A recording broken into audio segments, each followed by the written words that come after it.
Hamidanillah wa sallian ala Rasulillah wa la haula wa la quwata illa billah. Jamaah yang dirahmati dan dimuliakan oleh Allah, sambil menunggu karena tadi Ustaz menyampaikan masih ke belakang. Para jamaah sekalian, syukur alhamdulillah di kesempatan pagi ini insyaallah kita masuk di hari ke-29. Hari ini bisa jadi yang terakhir atau bisa nambah besok. Insyaallah kita menjalankan ibadah puasa. Dan insyaallah yang pasti Ramadan akan pergi meninggalkan kita. Sedihnya kita karena Ramadan pasti akan datang kembali di tahun depan, tapi belum tentu kita bisa dipertemukan. Bukan karena Ramadan pasti pulang.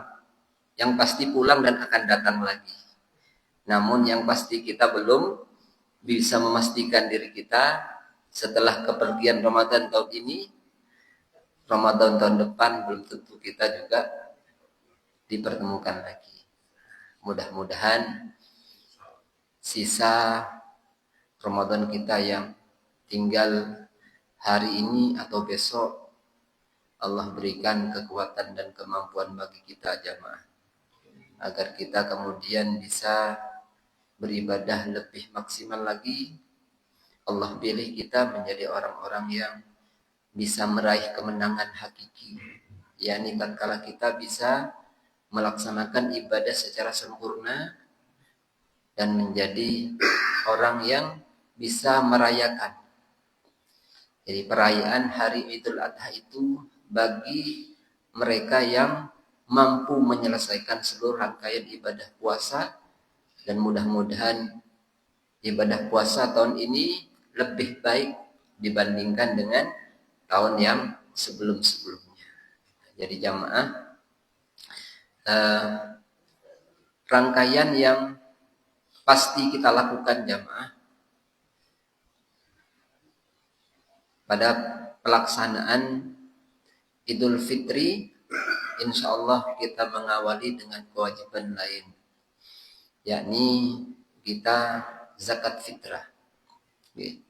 Zakat fitrah ini menjadi pembersih dan sekaligus penutup atas kekurangan ibadah kita selama bulan suci Ramadan.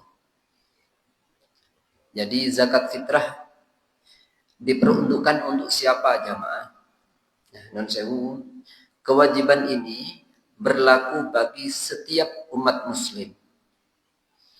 Kemudian apakah setiap muslim wajib mengeluarkan zakat?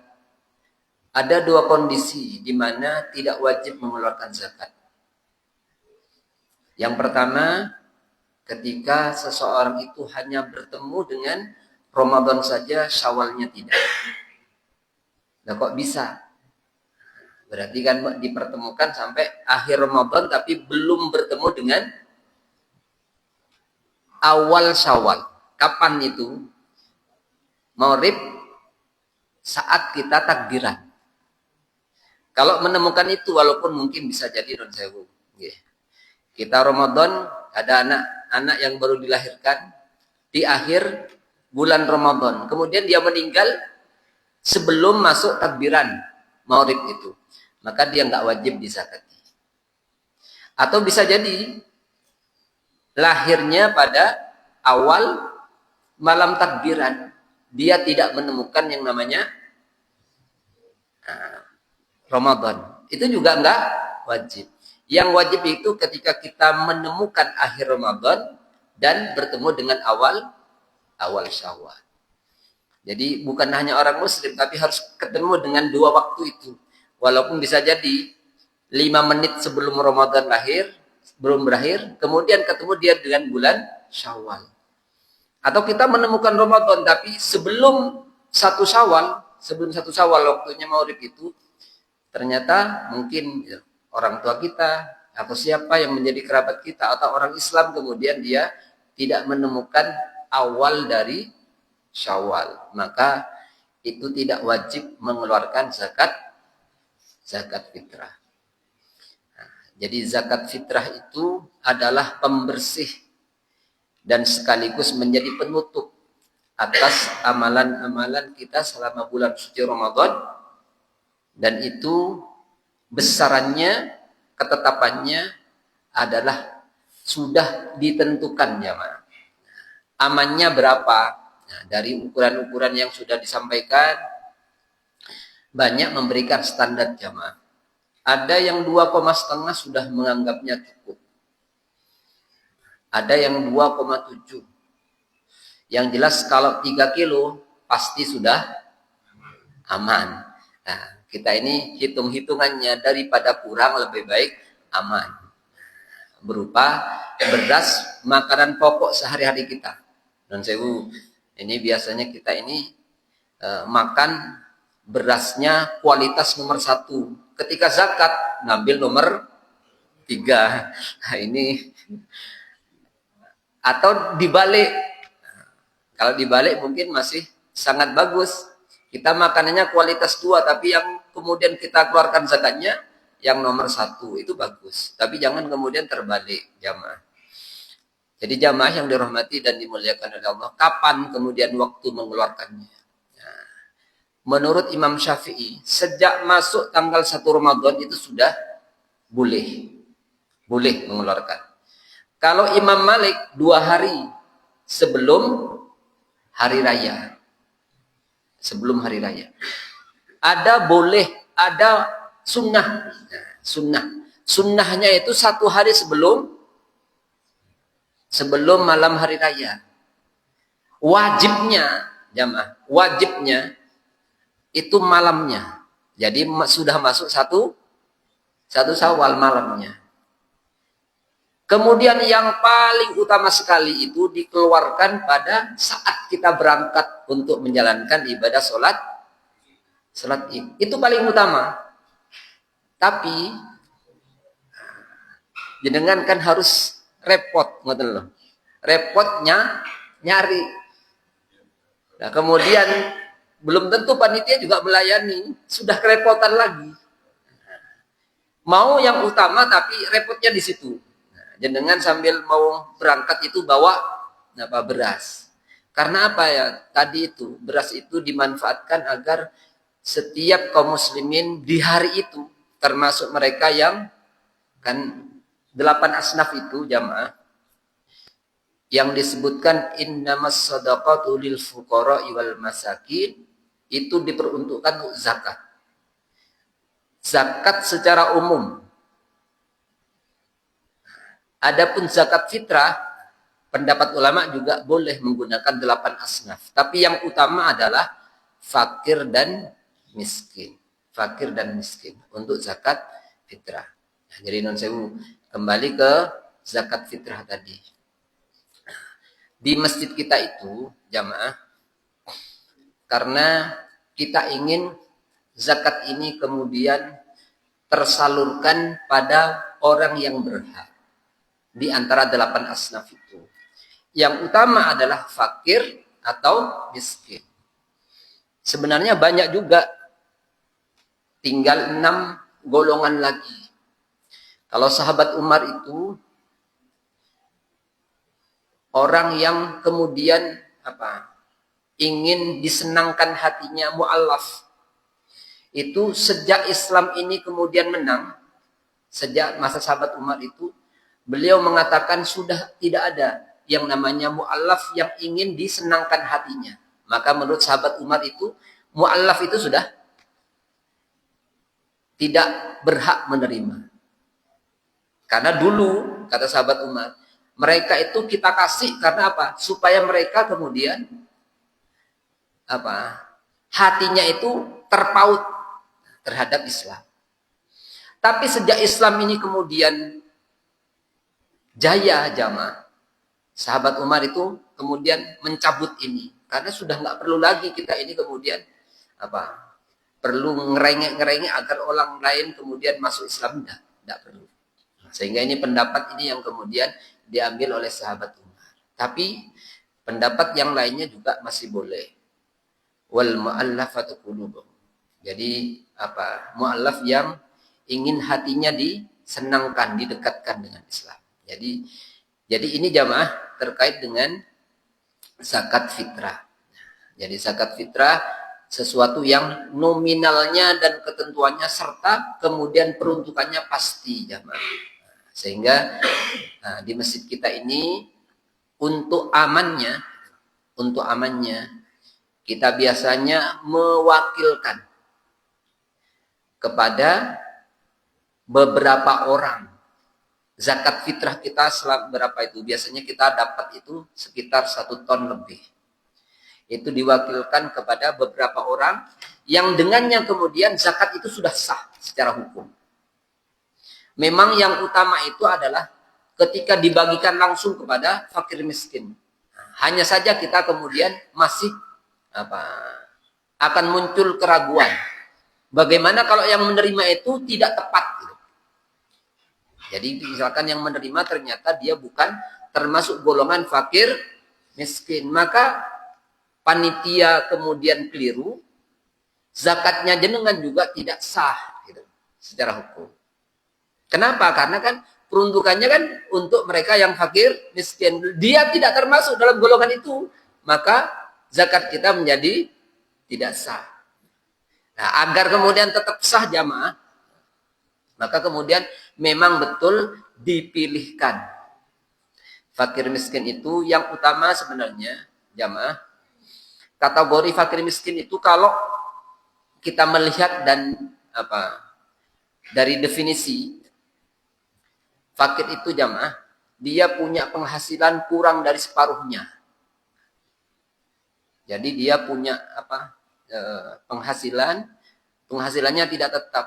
Dari pemasukan yang dia tidak bisa mencukupi dari separuhnya. Itu fakir. Kalau miskin, dia masih kekurangan tapi sudah punya pekerjaan, tapi dari pekerjaan itu tidak mampu mencukupi kehidupannya. Lebih dari separuhnya. Itu ada yang mendefinisikan fakir dan miskin begitu. Nah, nun sewu. Di kita ini yang paling pokok sebenarnya kebutuhan kan apa? Sandang, pangan. Nah, orang yang kemudian tidak punya rumah, mereka yang masih ngontrak, itu sudah sangat-sangat pantas dan layak. Karena kebutuhan pokoknya kan belum terpenuhi berarti kan. Kebutuhan pokoknya belum terpenuhi. Sehingga itulah yang kemudian kita masukkan agar kita betul-betul nanti tepat sasaran zakat fitrah kita itu. Karena menjadi konsekuensi dari panitia, ketika itu kemudian tidak disalurkan pada orang yang berhak, maka zakat itu menjadi tanggung jawab panitia. Dan kemudian kalau panitia salah menyalurkannya, maka zakatnya tidak sah, yang berdosa adalah panitianya. Karena kan orang sudah menitipkan pada kita masalahnya. Nah, agar ini kemudian bisa bukan diakali secara hukum sah, maka kita pilih betul beberapa orang yang mewakilkan. Setelah itu monggo bentuknya yang disalurkan kepada masyarakat yang ada di lingkungan RW 16 ini rupanya bukan zakat lagi, tapi sudah sedekah. Sedekah. Jadi itu. Jadi pertama adalah zakat fitrah jamaah untuk mengakhiri yang namanya bulan suci Ramadan. Kemudian jamaah berikutnya, kita pada saat malam hari raya itu kita diminta untuk takbiran. Makanya kemudian budaya kita itu budaya yang memang sudah disesuaikan. Karena memang perintahnya ketika malam hari raya, baik Idul Fitri, Idul Adha itu kita diminta untuk memperbanyak membaca kalimat takbir untuk mengagungkan kebesaran Allah Subhanahu wa taala. Nah, menghidupkan malam-malamnya. Namanya menghidupkan itu berarti lebih banyak meleknya, lebih banyak bangunnya dibandingkan tidurnya. Jangan dibalik. Jadi menghidupkan malam-malam itu berarti lebih banyak kita bangun dibandingkan dengan tidur. Bangun juga bukan hanya bergadang tok itu. Bangun tok itu, tapi tidak melakukan aktivitas yang kemudian dalam rangka membesarkan nama Allah, ya juga bukan begitu. Sehingga bangun ya sekaligus takbiran sambil mengagungkan dan membesarkan nama Allah Subhanahu wa taala. Jamaah, kemudian yang berikutnya jamaah, selain takbiran, yakni kita ini diperintahkan untuk mandi, membersihkan dan memakai pakaian yang terbaik, memakai wangi-wangian. Kita cari, makanya kemudian biasanya setiap hari raya, wabil khusus Idul Fitri biasanya kita ganti baju. Apa salah? Enggak salah. Cuman yang diperintahkan itu bukan masalah baju barunya. Tapi permasalahannya adalah baju yang terbaik yang kita miliki. Yang terbaik yang menunjukkan bahwa kita ini sedang ingin menunjukkan berkaitan dengan kenikmatan yang telah Allah berikan kepada kita. Jadi kita bukan pamer, tapi kita ingin menampakkan bahwa inilah kegembiraan yang bisa kita wujudkan atas nikmat Allah yang telah Allah berikan kepada kita. Memakai pakaian yang terbaik. Yang sebelumnya kita mandi terlebih dahulu. Memakai wangi-wangian. Kemudian kita berjalan ke tempat sholat. Antara datang dan pulangnya diusahakan jalan yang berbeda. Karena apa jamaah? Karena perintahnya itu agar kita ketika menemukan orang bisa saling menghalalkan. Dan malaikat itu akan menyalami kita jamaah. Nah, coba kalau kayak rumah saya misalkan. Ya, muter. Itu akan lebih banyak pahalanya. Pak Lukman misalkan lewat sini pulangnya ke sana gitu loh. Kalau bisa apalagi dengan muter lewat luar sawah kota. Anjurannya mboten jamaah. Jangan melewati tempat yang sama. Karena apa? Karena kita ini ingin menggemakan yang namanya kegembiraan dan saling menghalalkan di antara kita. Jadi datang dan pulangnya diusahakan mengambil jalan yang berbeda. Jamaah yang dirahmati dan dimuliakan oleh Allah. Diusahakan ketika hari raya Idul Fitri dengan Idul Adha berbeda. Kalau di Idul Fitri ini kita disunnahkan makan pagi. Makan pagi. Jadi makan dulu gitu loh. Kalau Idul Adha makan nyangkuk setelah sholat. Jadi kalau Idul Fitri ini kita makan dulu, kemudian berangkat sholat. Tapi ya makan sekedarnya, bukan kemudian makan, kemudian sampai di tempat sholat kekenyangan, akhirnya ketika khutbah kita tidur. Ini yang dihindari jamaah yang dirahmati dan dimuliakan oleh Allah. Untuk itu jamaah yang dirahmati dan dimuliakan oleh Allah.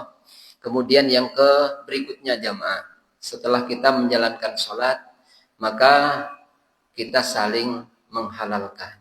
Walaupun setiap saat, utamanya karena apa? Karena dosa kita ini setiap waktu, setiap saat pasti ketika kita berinteraksi dengan saudara-saudara kita, tidak mungkin kita ini lepas dari berbagai macam salah.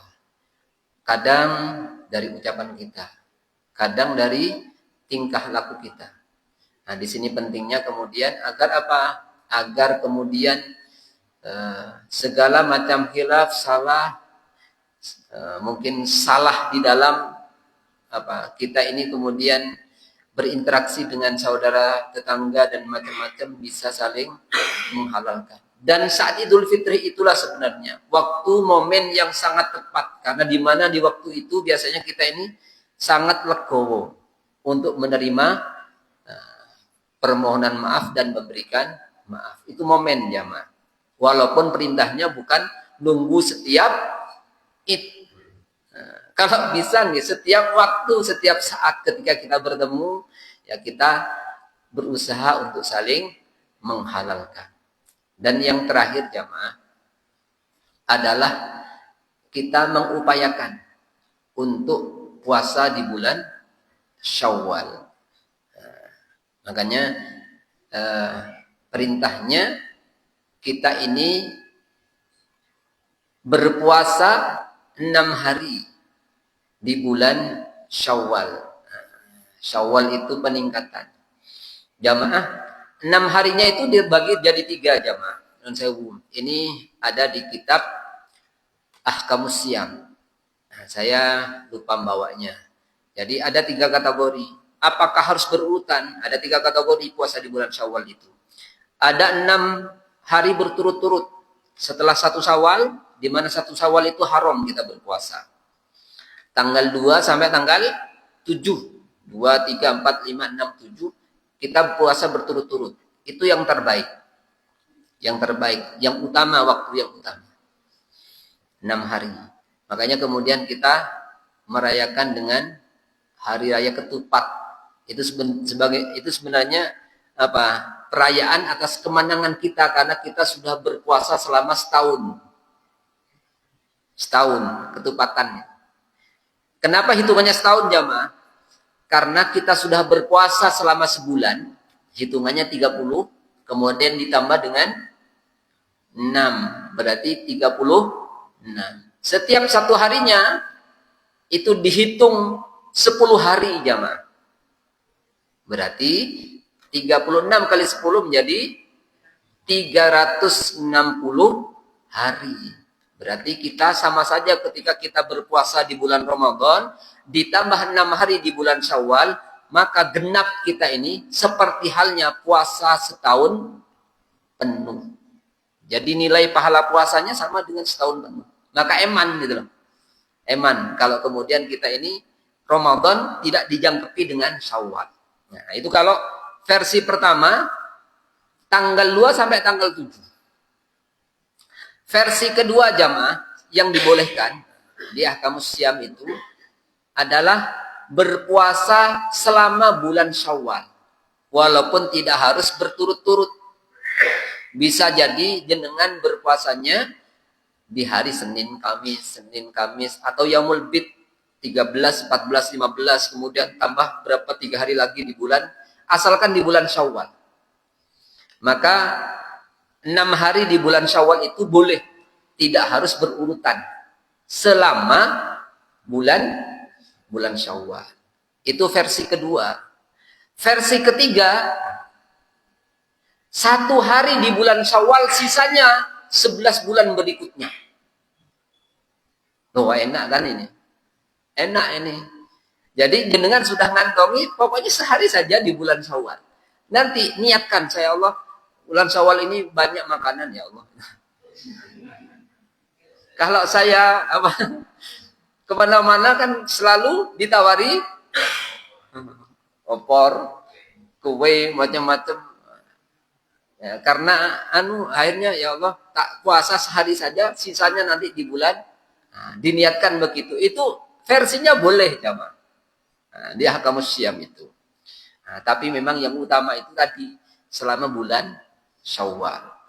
Boleh yang tadi paling utama itu 2 sampai 7 atau selama bulan Syawal. Jangan pilih yang ketiga ini. Pilih ketiga ini apa? Karena memang hadisnya ini menurut keterangan di kitab itu ya sebagian ada yang menggunakan itu. 1 di bulan Syawal, sisanya. Nah, tapi ini tidak dianjurkan oleh pengarang kitab. 3 versi itu jamaah. Monggo agar kita ini kemudian bisa memaksimalkan. Insya Allah kalau keterangan dulu keterangan Profesor Asnawi itu sehatnya kita, sehatnya Rasulullah itu karena banyak berpuasa. Banyak berpuasa. Nah, jadi kalau Nabi dan Rasul itu rata-rata puasa jamaah. Jadi kalau Nabi Nuh dan Nabi Adam itu yaumul bid. 13, 14, 15. Jadi tiap 3 hari selama setiap bulan itu berpuasa. Itu Nabi Nuh dan Nabi Adam. Adapun Nabi Daud jamaah itu puasanya adalah 1 hari puasa, 1 hari tidak. Begitu terus bergantian. Nah, Nabi yang kemudian paling keren itu adalah Nabi Idris. Nabi Idris itu puasa setiap hari. Sepanjang tahun. Nah, syariatnya yang kepada kita yang seperti apa? Puasa terbaik adalah puasanya Nabi Daud. Jadi yang kita diperbolehkan untuk kita lakukan itu hanya puasanya Nabi Daud jamaah. Bukan Nabi Idris. Nah, Nabi Idris itu puasa sepanjang hidup. Jadi puasa terus-terusan.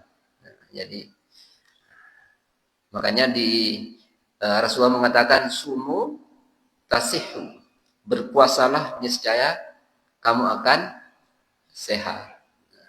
Makanya ini mempraktikkan itu ternyata memang betul. Saya coba googling itu jamaah. Puasa termasuk puasa Ramadan itu bisa menurunkan yang namanya tekanan darah. Kemudian berat badan akan turun. Kadar lemak jahat akan turun. Jadi itu. Tapi bukan karena kemudian niatan menurunkan itu kita puasa.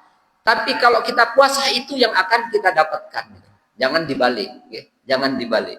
Jadi puasa itu memang menjadikan kita sehat. Selain ya tadi itu pola makan yang harus dijaga. Nah, biasanya kita ini masuk Syawal, kita di Ramadan itu sehat, di Syawal sakit-sakitan. Karena apa? Langsung kita dihadapkan pada makanan yang berkualitas. Berkualitas dan berkuantitas. Ya, tetap jamaah kita sudah diajari untuk menahan diri dengan makan yang terbaik. Ya, sebagaimana Rasulullah mengatakan, kami adalah kaum di mana kami tidak akan makan kecuali kami lapar. Jadi kami tidak akan makan kecuali kami ini lapar.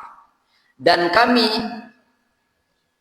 ketika makan akan berhenti sebelum kami kenyang. Jadi kami ketika makan akan berhenti sebelum kami kenyang. Nah, kalau kita ini kan beda.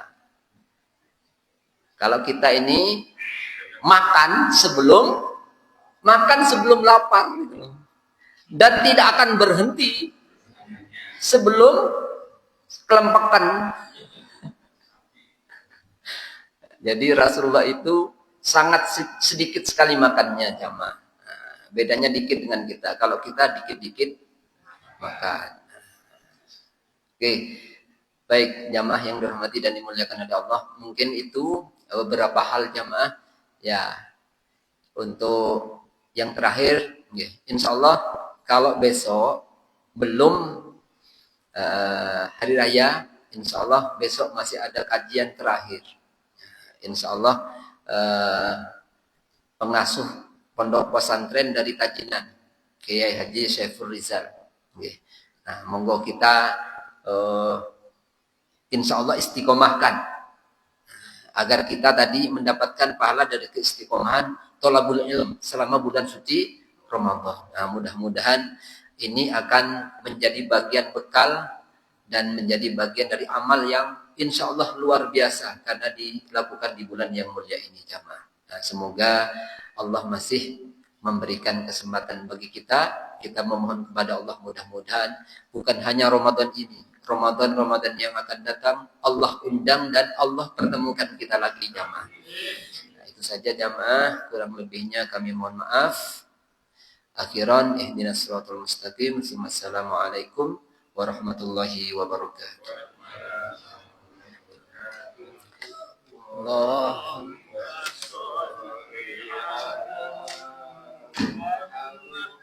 ya Rabbi salli alaihi wa Sampai